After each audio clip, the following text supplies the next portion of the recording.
नमस्कार। ये आकाशवाणी पटना है। अब आप अभिषेक दास से प्रादेशिक समाचार सुनिए। पहले मुख्य समाचार। केंद्रीय वित्त मंत्री निर्मला सीतारामन आज संसद में आर्थिक सर्वेक्षण पेश करेंगी। 1 फरवरी को पेश होगा आम बजट।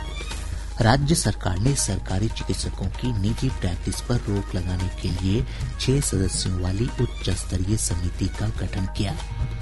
मुख्यमंत्री नीतीश कुमार समृद्धि यात्रा के तहत आज समस्तीपुर जिले को 188 विकास परियोजनाओं की सौगात देंगे।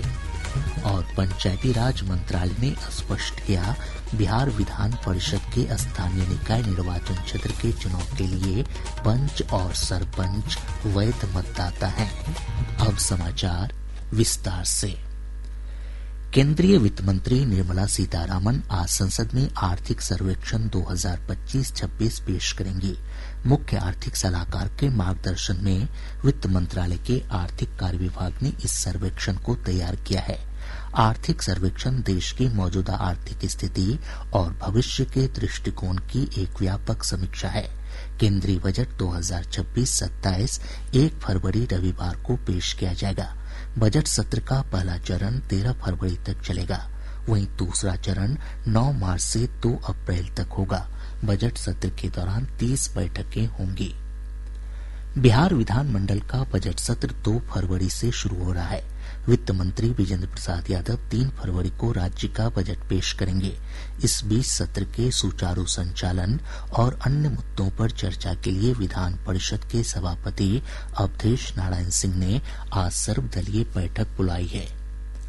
राज्य सरकार ने सरकारी चिकित्सकों की निजी प्रैक्टिस पर रोक लगाने के लिए नई नीति बनाने की पहल की है। स्वास्थ्य विभाग ने इस संबंध में उच्च स्तरीय समिति का गठन किया है। विभाग की निदेशक प्रमुख डॉक्टर रेखा झा की अध्यक्षता में गठित इस समिति में 6 सदस्य बनाए गए हैं। विभागीय सचिव हिमांशु शर्मा ने बताया कि समिति में बिहार स्वास्थ्य सेवा संघ के प्रतिनिधियों को भी सदस्य के रूप में शामिल किया गया है। उन्होंने बताया कि 7 निश्चय 3 के तहत सुलभ स्वास्थ्य सुरक्षित जीवन के लक्ष्य के लिए समिति गठित की गई है। मुख्यमंत्री नीतीश कुमार आज समृद्धि यात्रा के तहत समस्तीपुर जिले का दौरा करेंगे। इस दौरान श्री कुमार 827 करोड़ रुपए लागत वाली 188 विकास परियोजनाओं का उद्घाटन, शिलान्यास और कार्यारंभ करेंगे। ब्यौरा हमारी संवाददाता से। मुख्यमंत्री नीतीश कुमार आज समस्तीपुर जिले को कई विकास योजनाओं की सौगात देंगे। श्री कुमार 470 करोड़ रुपए की लागत वाली 71 योजनाओं का शिलान्यास करेंगे। मुख्यमंत्री 273 करोड़ रुपए की लागत वाली 74 योजनाओं का उद्घाटन और 84 करोड़ रुपए की लागत वाली 43 योजनाओं का कार्यारंभ भी करेंगे। श्री कुमार इसके बाद जनसंवाद कार्यक्रम को संबोधित करेंगे। यात्रा के दौरान मुख्यमंत्री का अधिकारियों के साथ जिले में चल रही विकास योजनाओं की प्रगति की समीक्षा का भी कार्यक्रम है। इस अवसर पर उप मुख्यमंत्री सम्राट चौधरी और विजय कुमार सिन्हा समेत कई जनप्रतिनिधि मौजूद रहेंगे। समाचार कक्ष से मैं डॉक्टर सविता पारीक। पंचायती राज मंत्रालय ने स्पष्ट किया है कि बिहार विधान परिषद के स्थानीय निकाय निर्वाचन क्षेत्र के चुनाव के लिए पंच और सरपंच वैध मतदाता हैं। पंच सरपंच संघ के प्रदेश अध्यक्ष आमोद कुमार निराला ने बताया कि मंत्रालय द्वारा इस संबंध में भेजे पत्र में कहा गया है कि पंच और सरपंच को मतदान का संवैधानिक अधिकार है। बिहार सरकार ने केंद्र से पंचायतों में स्वास्थ्य क्षेत्र अनुदान की बकाया 2,500 करोड़ रुपए से अधिक की राशि जारी करने की मांग की है।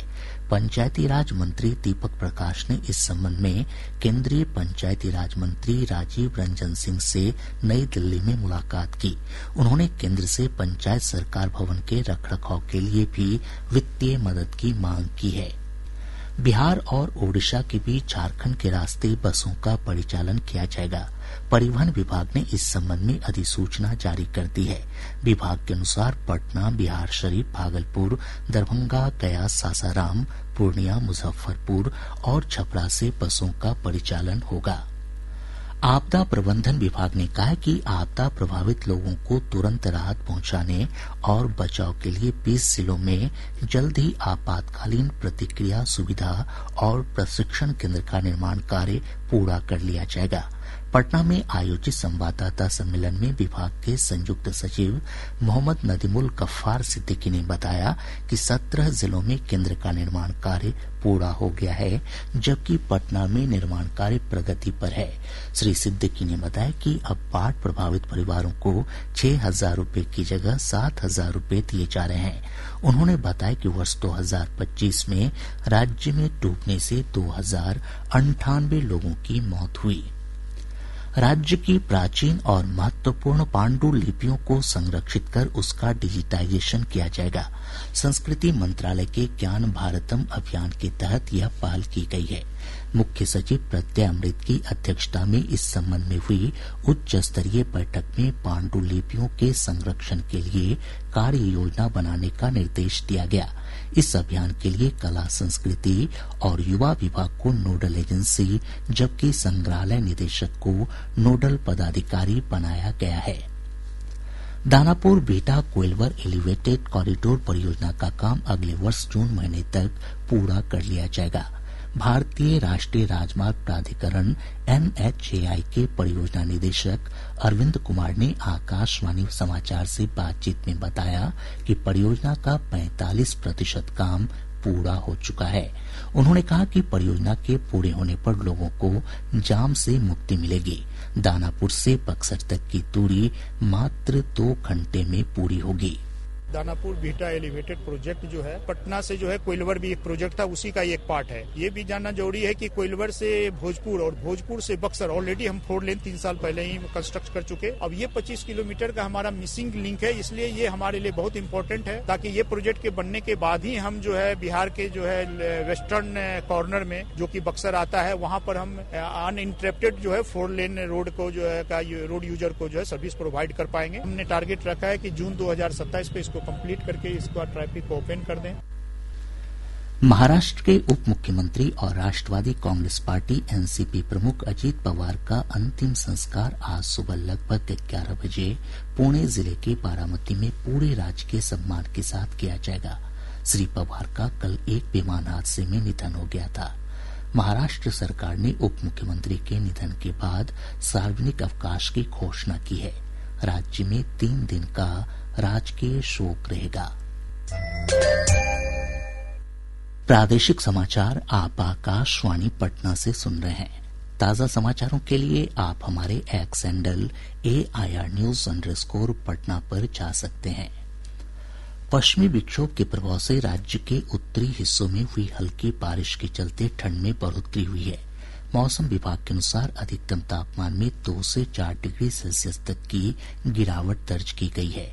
विभाग ने अपने पूर्वानुमान में कहा है कि अगले 3 दिनों के दौरान राज्य के अधिकतम तापमान में 2 से 4 डिग्री सेल्सियस तक की बढ़ोतरी होगी। वहीं न्यूनतम तापमान में किसी विशेष परिवर्तन की संभावना नहीं है। पाटलिपुत्र विश्वविद्यालय पटना का 5वां दीक्षांत समारोह आज आयोजित किया जा रहा है। समारोह में राज्यपाल सह कुलाधिपति आरिफ मोहम्मद खान मुख्य अतिथि होंगे। दीक्षांत समारोह में विभिन्न संकायों के 31 विद्यार्थियों को स्वर्ण पदक प्रदान किए जाएंगे। इनमें 21 छात्राएं शामिल हैं। समारोह में 71 शोधार्थियों को PhD की उपाधि प्रदान की जाएगी। 4 वर्षीय स्नातक कार्यक्रम के 4थे सेमेस्टर में क्षमता संवर्धन पाठ्यक्रम में नए विषय शामिल किए गए हैं। इसके तहत अब छात्र सामाजिक सेवा, स्वास्थ्य और कल्याण तथा गैर सरकारी संगठनों से संबंधित विषय की पढ़ाई कर सकेंगे। लोक भवन ने इस संबंध में अधिसूचना जारी कर दी है। माध्यमिक शिक्षा निदेशालय ने स्थानीय निकाय के शिक्षकों के लिए आयोजित 3रे और 4थे चरण की सक्षमता परीक्षा में सफल शिक्षक अभ्यर्थियों की काउंसलिंग का कार्यक्रम जारी कर दिया है। काउंसलिंग की प्रक्रिया 6 फरवरी से शुरू होकर 11 फरवरी तक चलेगी। नीट की तैयारी कर रही छात्रा की पटना में संदिग्ध परिस्थितियों में हुई मौत के मामले में 10 और लोगों के ब्लड सैंपल DNA जांच के लिए लिए गए हैं। इसमें हॉस्टल संचालिका का पुत्र भी शामिल है। अब तक 25 लोगों के ब्लड सैंपल एकत्र किए जा चुके हैं। इधर SIT ने इस मामले में हॉस्टल के मकान मालिक के पैतृक आवास जहानाबाद के खरका गांव में छापेमारी की। इस दौरान पुलिस ने कई महत्वपूर्ण कागजात जब्त किए हैं। दूसरी तरफ एसआईटी ने पटना के राजेंद्र नगर स्थित एक निजी अस्पताल के चिकित्सकों से भी पूछताछ की है, जहां छात्रा का इलाज चला था। इस बीच राज्य महिला आयोग के अध्यक्ष अप्सरा ने पुलिस महानिदेशक विनय कुमार से मुलाकात कर अब तक इस मामले में हुई जांच संबंधी प्रगति की जानकारी ली। दरभंगा के वरीय पुलिस अधीक्षक जगुनाथ रेड्डी जलारेड्डी ने बेंता थानाध्यक्ष हरेंद्र कुमार को एक महिला चिकित्सक और उसके कार चालक के साथ अभद्र व्यवहार करने के आरोप में निलंबित कर दिया है। केंद्रीय जांच ब्यूरो ने भोजपुर जिले के कोल्हारामपुर गांव निवासी शिक्षक कमलेश राय के अपहरण के मामले में लखीसराय टाउन थाना में पदस्थापित दारोगा अंजलि कुमारी को गिरफ्तार किया है। जमशेदपुर के उद्यमी कैरव गांधी के अपहरण के मामले में झारखंड पुलिस ने नालंदा, गया और औरंगाबाद में छापेमारी की है। इस मामले में 6 लोगों को हिरासत में भी लिया गया है। पटना स्थित सीबीआई अदालत ने घूसखोरी के मामले में आरोपी एनआईए के पूर्व डीएसपी अजय प्रताप सिंह, हिमांशु सिंह और दीपू सिंह पर आरोपों का गठन कर दिया है। इन सभी पर एक निर्माण एजेंसी के मालिक को धमकी देकर 2.5 करोड़ रुपए रिश्वत मांगने का आरोप है। शेखपुरा की पॉक्सो अदालत ने एक बच्ची के अपहरण के मामले में एक महिला समेत 2 लोगों को दोषी पाते हुए 10-10 साल कारावास और 5-5 हजार रुपए अर्थदंड की सजा सुनाई है। औरंगाबाद नगर थाना क्षेत्र अंतर्गत पीपरडी मोड़ के पास एक अनियंत्रित ट्रक की चपेट में आने से स्कूटी सवार महिला दारोगा रिंकी कुमारी की मौत हो गई। इस हादसे में एक सिपाही गंभीर रूप से घायल हो गए। पश्चिम चंपारण जिले के वाल्मीकिनगर टाइगर रिजर्व में एक बाघ की मौत हो गई। बाघ का शव गेहूं के खेत से बरामद किया गया है। मौत का कारण करंट लगना माना जा रहा है। अब पटना से प्रकाशित प्रमुख समाचार पत्रों की सुर्खियां। आज के सभी समाचार पत्रों ने महाराष्ट्र के उप मुख्यमंत्री अजीत पवार की विमान दुर्घटना में हुई मौत की खबर को प्रमुखता से प्रकाशित किया है। हिन्दुस्तान लिखता है, बारामती में विमान की क्रैश लैंडिंग, महाराष्ट्र के उप मुख्यमंत्री समेत 5 की गई जान।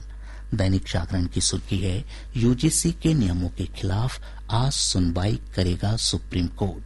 प्रभात खबर ने लिखा है, गया में घूस लेने की शिकायत पर मंच से ही डिप्टी सीएम ने आमस के सीईओ को हटाया। दैनिक भास्कर ने लिखा है, गुंडों से वसूली कराने पर लगेगी रोक, सरकार ला रही है कानून। राष्ट्रीय सागर ने राष्ट्रपति द्रौपदी मुर्मू के अभिभाषण को प्रमुखता देते हुए लिखा है, सरकार सामाजिक न्याय के लिए प्रतिबद्ध। आज अखबार की सुर्खी है, बिहार के कई कोर्ट को बम से उड़ाने की धमकी। और अब अंत में मुख्य समाचार एक बार फिर। केंद्रीय वित्त मंत्री निर्मला सीतारामन आज संसद में आर्थिक सर्वेक्षण पेश करेंगी। 1 फरवरी को पेश होगा आम बजट। राज्य सरकार ने सरकारी चिकित्सकों की निजी प्रैक्टिस पर रोक लगाने के लिए 6 सदस्यों वाली उच्च स्तरीय समिति का गठन किया। मुख्यमंत्री नीतीश कुमार समृद्धि यात्रा के तहत आज समस्तीपुर जिले को 188 विकास परियोजनाओं की सौगात देंगे। और पंचायती राज मंत्रालय ने स्पष्ट किया, बिहार विधान परिषद के स्थानीय निकाय निर्वाचन क्षेत्र के चुनाव के लिए पंच और सरपंच वैध मतदाता हैं। इसके साथ ही आकाशवाणी पटना से प्रसारित प्रादेशिक समाचार का ये अंक समाप्त हुआ। आकाशवाणी पटना से अगला समाचार बुलेटिन दोपहर 2 बजे प्रसारित किया जाएगा। नमस्कार।